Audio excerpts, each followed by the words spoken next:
Quando você está se divertindo com seus amigos, você normalmente não pensa muito na matemática por trás das decisões que está fazendo. Mas a teoria de jogos atua justamente analisando tais interações e prevendo possíveis resultados dado certo número de opções e condições disponíveis a cada indivíduo. Nesse vídeo vamos falar sobre o campo mais discutível das questões humanas, os jogos cooperativos.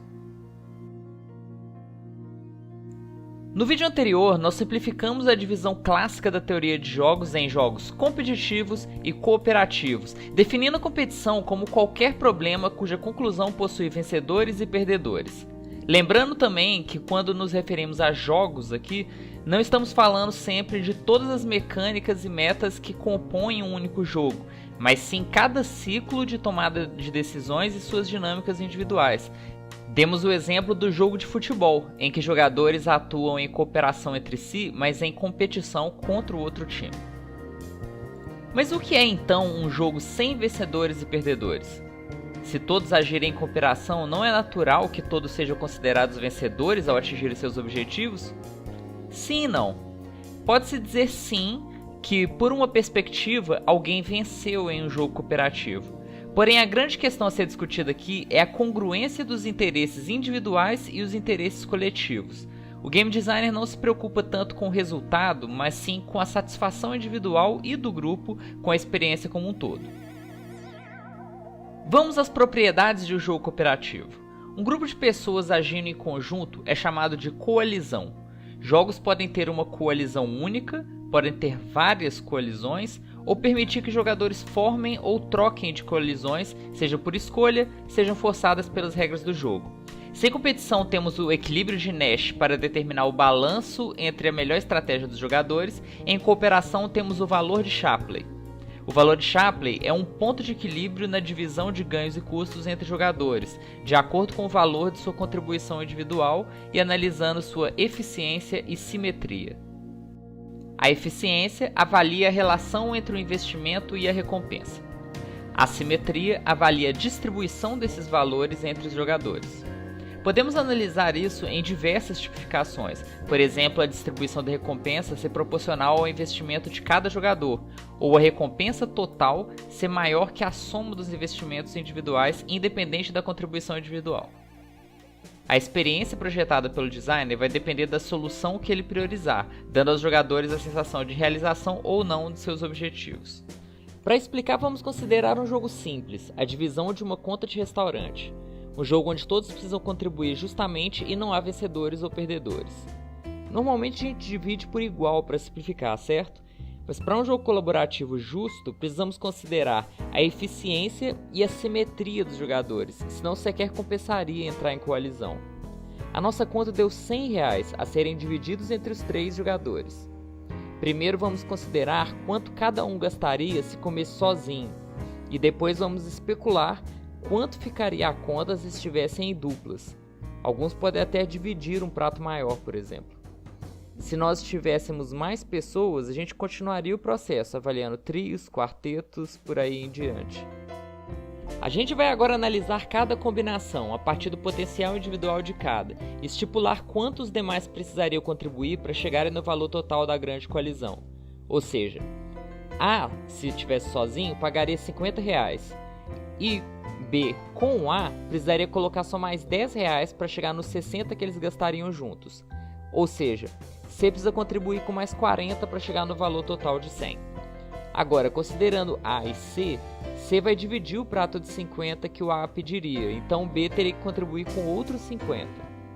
Vamos fazendo isso até completar todas as variações possíveis.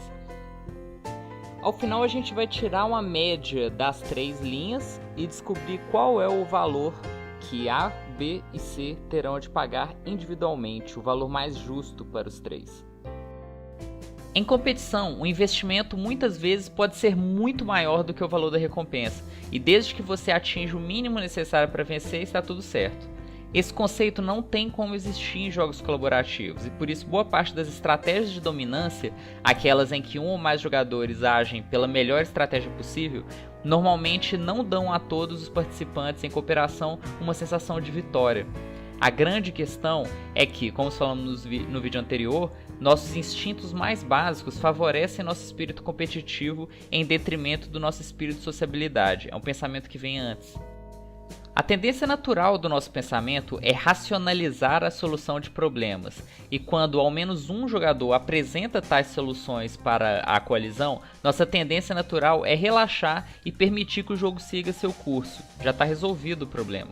Dá para falar muito mais aqui sobre as relações humanas de liderança e a filosofia por trás da dominância de indivíduos, mas para o design de jogos cooperativos enxergamos essa situação como um problema, que chamamos de o jogador alfa. Se o jogo permite a existência e eficiência de um jogador alfa, ele já deixou de ser um jogo cooperativo porque os jogadores começaram a decidir com base em condições de vitória ou derrota. No caso, esse jogo é um jogo de competição em equipe, em que as interações de cooperação estão bastante minimizadas. Decisões competitivas forçam os jogadores a serem espertos. Decisões cooperativas forçam os jogadores a serem justos. Em vários momentos, essa linha pode ficar um pouco cinza, e é aí que o game designer pode identificar problemas nas técnicas que está utilizando para oferecer determinadas experiências a seus jogadores. Em um RPG de mesa, por exemplo, o objetivo geral dos jogadores é construírem juntos uma história, mas não necessariamente eles precisam cooperar para atingir esse objetivo, e jogadores alfa podem surgir para determinar melhores soluções. Isso só acontece no momento que se estabelecem condições de vitória e derrota, seja, por exemplo, forçando os jogadores em direção a uma recompensa ou supervalorizando o custo da morte de um personagem. Nesses momentos, o jogo é transformado em uma interação competitiva, o que não é ruim, mas não atende ao propósito determinado no início. Outro bom exemplo para esclarecer essa diferença entre os tipos de jogos foi o Twitch Plays Pokémon, um canal de streaming em que os jogadores do mundo inteiro podiam enviar comandos para um robô que jogava uma partida de Pokémon Red no Game Boy. Alguém poderia dizer que as pessoas que entrassem apenas para atrapalhar o resultado do jogo estariam em competição com aqueles que tentassem realmente jogá-lo. Mas qual o equilíbrio de Nash nessa situação? Ou seja, qual a melhor tática a ser desempenhada pelos Trolls para vencer? Considerando que a vitória deles seria não zerar o jogo, eles teriam que jogar para sempre atrapalhando os demais. Não há como concluir esse objetivo, logo não há vitória. Na verdade aqui eles apenas atrapalhariam a eficiência do jogo cooperativo, mas nunca em competição. Bom considerar que o jogo a qual nos referimos nesse caso é a interação com o robô pelo Twitch, não o jogo Pokémon. Aqui são dois jogos simultâneos, como já explicamos no começo do vídeo. Agora, sendo Pokémon um jogo claramente com condições de vitória, zerar o jogo, e derrota, morrer no jogo, não é estranho dizer que ele é um jogo competitivo? Pois é, a teoria clássica de jogos na verdade apenas analisa interações entre indivíduos, mas para o nosso estudo aqui vamos falar mais sobre jogos individuais e sua relação com a competição em outro vídeo.